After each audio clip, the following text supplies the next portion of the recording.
Oke, kali ini kita akan membahas tentang PMM atau Platform Merdeka Belajar.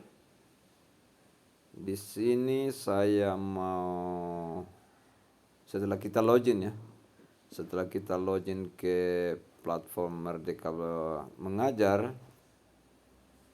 Di sini banyak sekali menunya, tapi yang saya mau buka sekarang adalah refleksi kompetensi. Coba kita buka, di sini ada refleksi kompetensi. Dia kenal saya. Halo Theophilus, kenalan dengan refleksi kompetensi.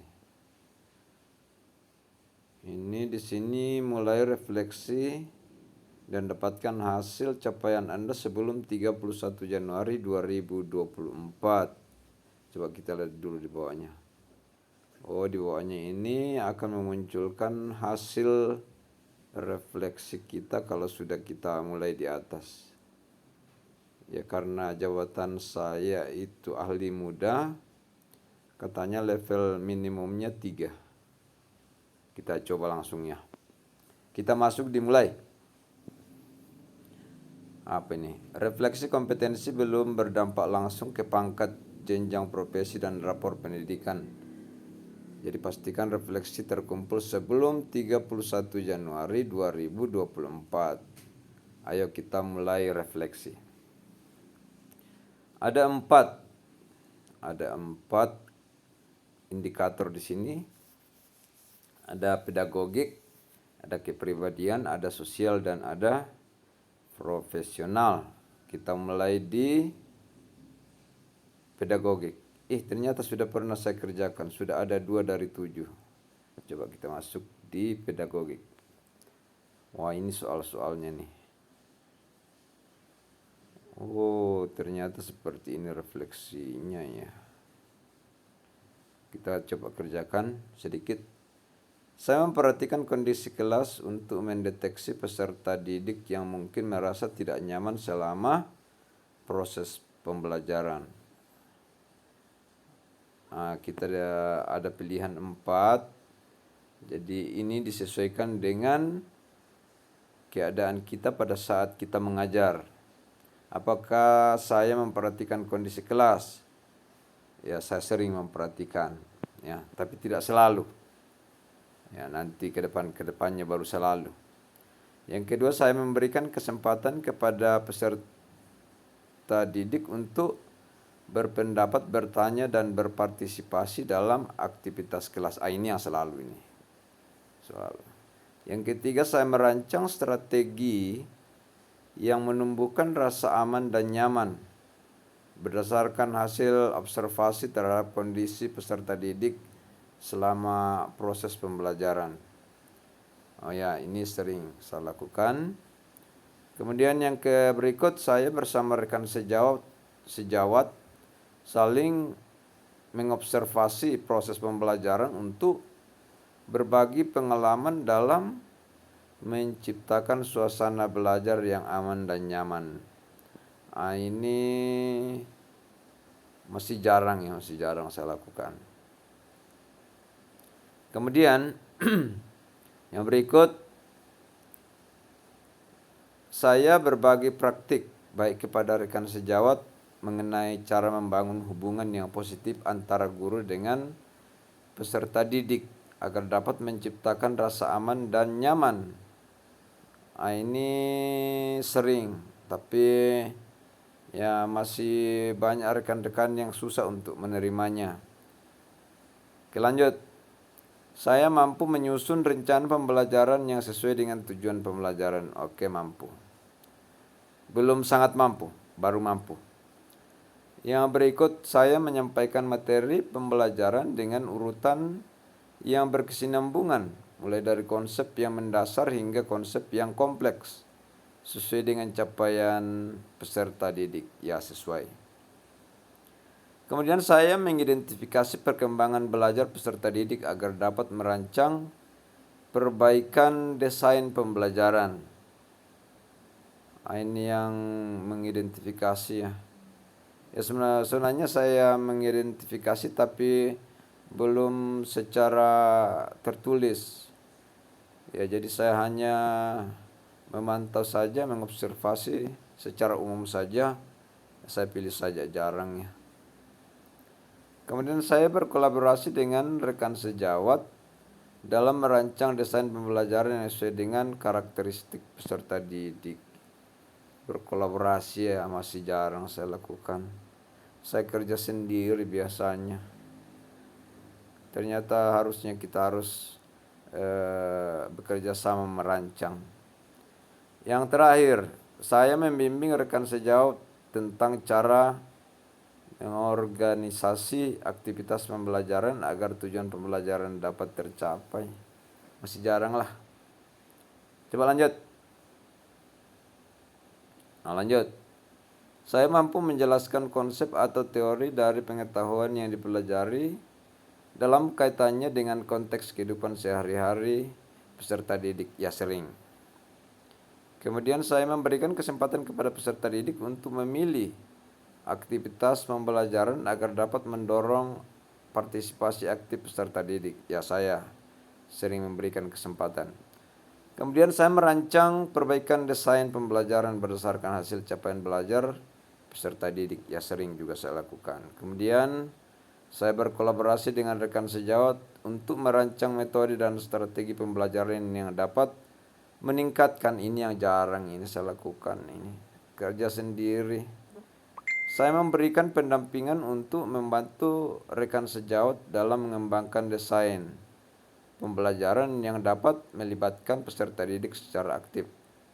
Ya, ini kalau ada rekan-rekan yang meminta, saya layani, tapi belum pernah saya menawarkan diri untuk memberikan pendampingan. Jadi sering saja ya, sering. Bunyi dari sila pertama adalah ketuhanan yang Maha Esa. Bunyi sila pertama. Oh, benar. Kemudian saya menelaah berbagai sumber belajar untuk menentukan sumber belajar yang sesuai dengan tujuan pembelajaran. Ya, sering. Kemudian saya menggunakan lebih dari satu sumber belajar agar peserta didik memperoleh pengetahuan dari berbagai perspektif. Ya, sesuai. Kemudian saya mengevaluasi keberhasilan dan kekurangan dari sumber belajar yang digunakan agar dapat merancang perbaikan untuk mencapai tujuan pembelajaran. Ya, sering. Kemudian saya berkolaborasi dengan rekan sejawat untuk mengembangkan materi pembelajaran bersama. Ini yang jarang ya. Bukan berarti tidak pernah, tapi jarang. Selanjutnya, saya membimbing rekan sejawat dalam memilih dan menggunakan sumber belajar yang sesuai dengan tujuan pembelajaran. Ya, sering. Kemudian saya mengarahkan peserta didik dengan memberikan panduan dan langkah-langkah untuk menyelesaikan tugas. Ya, sering. Kemudian saya menyampaikan materi pembelajaran dengan jelas dan interaktif agar menarik minat dan partisipasi aktif dari peserta didik. Ya, sering. Ya, jadi jangan sibuk sendiri gurunya, siswanya sibuk sendiri. Saya mengidentifikasi keterlibatan peserta didik dalam proses pembelajaran guna merancang strategi pembelajaran yang lebih efektif dalam meningkatkan minat peserta didik. Oke, sering. Saya berkolaborasi dengan rekan sejawat dalam mengembangkan instruksi pembelajaran yang menumbuhkan minat dan nalar kritis. Ini yang jarang. Saya berbagi praktik baik kepada rekan sejawat mengenai strategi dan aktivitas pembelajaran yang efektif dalam menumbuhkan minat dan nalar. Ya, jarang ya.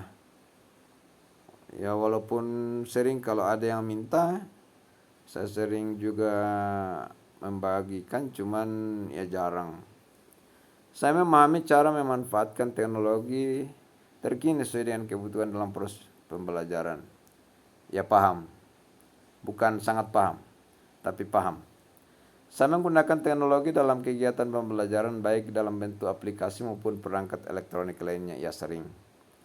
Kemudian saya menyesuaikan penggunaan teknologi yang lebih efektif dalam pembelajaran berdasarkan hasil evaluasi yang telah saya lakukan, ya sering. Kemudian saya dan rekan sejawat saling berbagi praktik baik terkait penggunaan teknologi yang mampu meningkatkan efektivitas pembelajaran.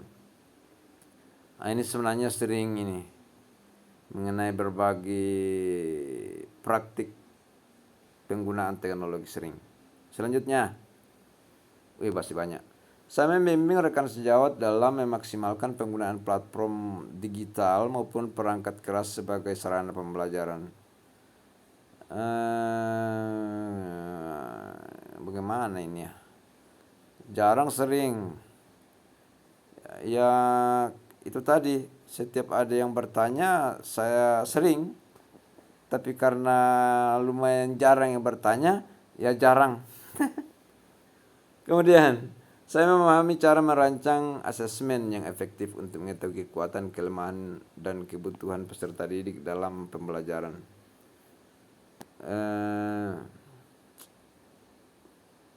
Sebenarnya saya kurang paham. Saya kurang paham tentang cara merancang asesmen yang efektif. Kemudian saya menyesuaikan rancangan asesmen berdasarkan karakteristik peserta didik. Ini juga kelemahan ini.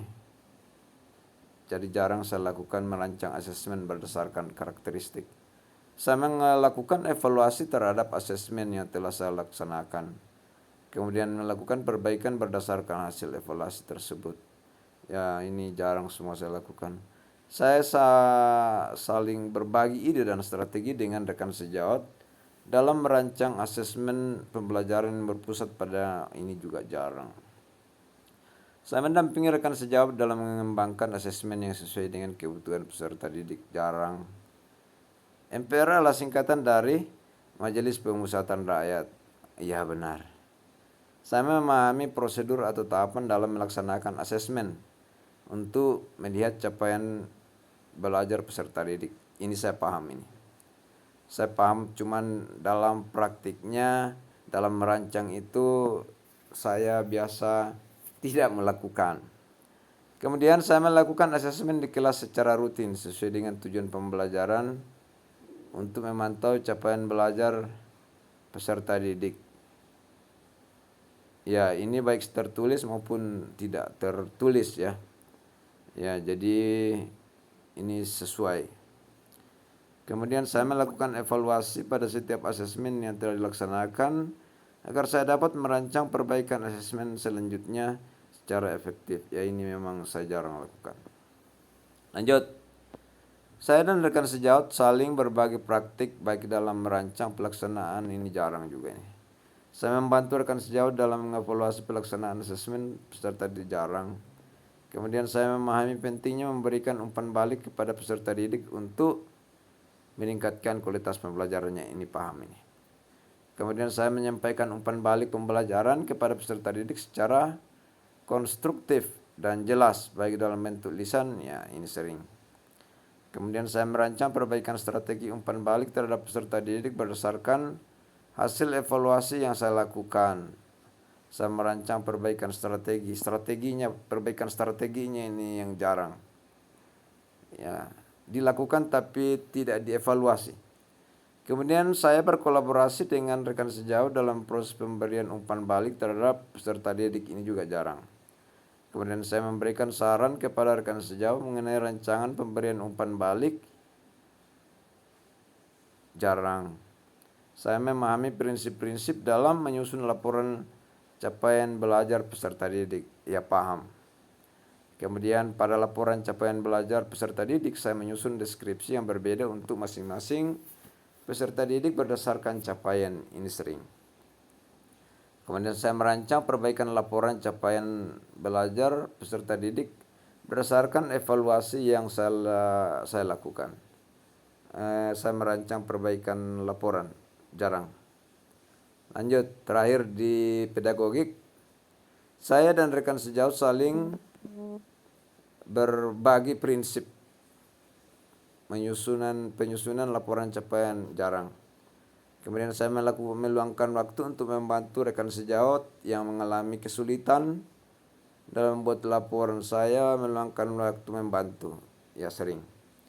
Kemudian saya memperhatikan karakteristik orang tua wali murid dalam mengomunikasikan laporan capaian belajar. Saya perhatikan ya. Kemudian saya menyesuaikan cara komunikasi saya dengan karakteristik peserta didik dan orang tua wali pada saat menyampaikan laporan. Ya, sering. Kemudian saya meminta umpan balik dari rekan sejawat terkait strategi penyampaian laporan. Umpan balik apa? Saya meminta umpan balik, jarang meminta umpan balik. Meminta rekan sejawat untuk menyusun ya umpan balik.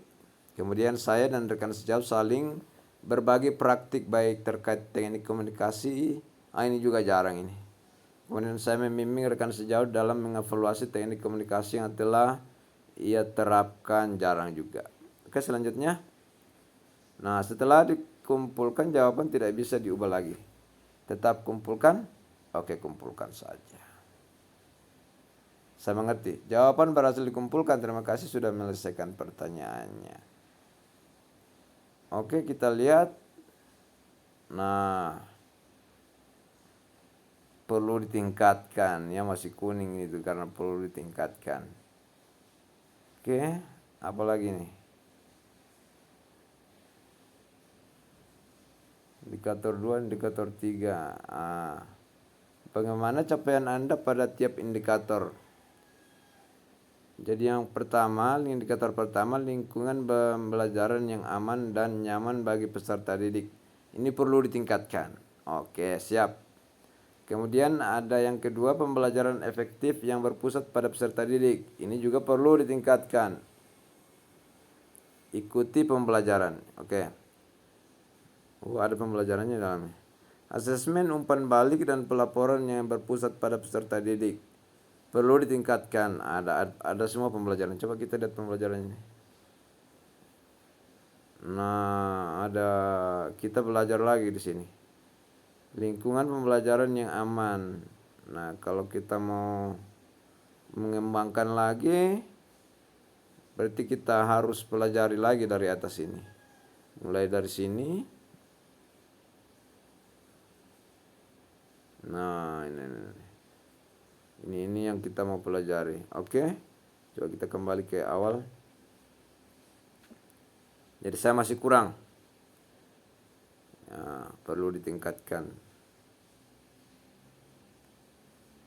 Nah, ini kalau kita mau kerjakan lagi kepribadian silakan dan seterusnya ke bawah.